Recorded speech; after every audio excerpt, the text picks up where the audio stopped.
गौतम बुद्ध की एक प्रचलित कथा के अनुसार एक दिन सुबह सुबह सभी शिष्य बुद्ध के प्रवचन सुनने के लिए एक साथ बैठे हुए थे। कुछ देर बाद बुद्ध अपने साथ एक रस्सी लेकर आए।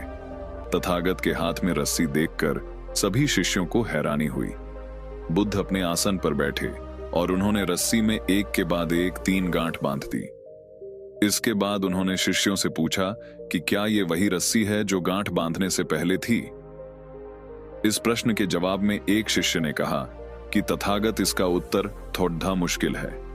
ये हमारे देखने के तरीके पर निर्भर करता है। एक तरह से तो रस्सी वही है, इसमें कोई बदलाव नहीं है। एक अन्य शिष्य ने कहा कि अब इसमें 3 गांठें लगी हुई हैं जो कि पहले रस्सी में नहीं थीं। इसे बदला हुआ भी कह सकते हैं। कुछ शिष्यों ने कहा कि वास्तव में मूल रूप से रस्सी वही है, लेकिन बदली हुई दिख है, लेकिन इसका मूल स्वरूप बदला नहीं है।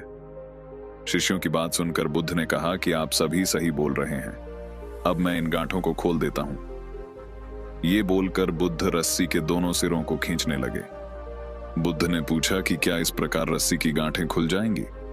सभी शिष्यों ने कहा कि नहीं, ऐसा करने से तो गांठें और ज्यादा कस जाएंगी, इन्हें खोलना और मुश्किल हो जाएगा। बुद्ध ने कहा कि ठीक है, अब एक अंतिम प्रश्न, इन गांठों को खोलने के लिए हमें क्या करना होगा? शिष्यों ने कहा कि हमें इन गांठों को ध्यान से देखना होगा, जिससे हम जान सकें कि इन्हें कैसे लगाया गया है। इसके बाद हम गांठें आसानी से खोल सकते हैं। बुद्ध इस जवाब से संतुष्ट हो गए और उन्होंने कहा कि यह सही बात है। हम परेशानियों में फंसे रहते हैं और बिना कारण जाने ही उनका हल खोजने लगते हैं, जबकि हमें पहले समस्याओं के मूल को समझना चाहिए। जब समस्याओं की वजह समझ आ जाएगी तो उन्हें सुलझाना बहुत ही आसान हो सकता है।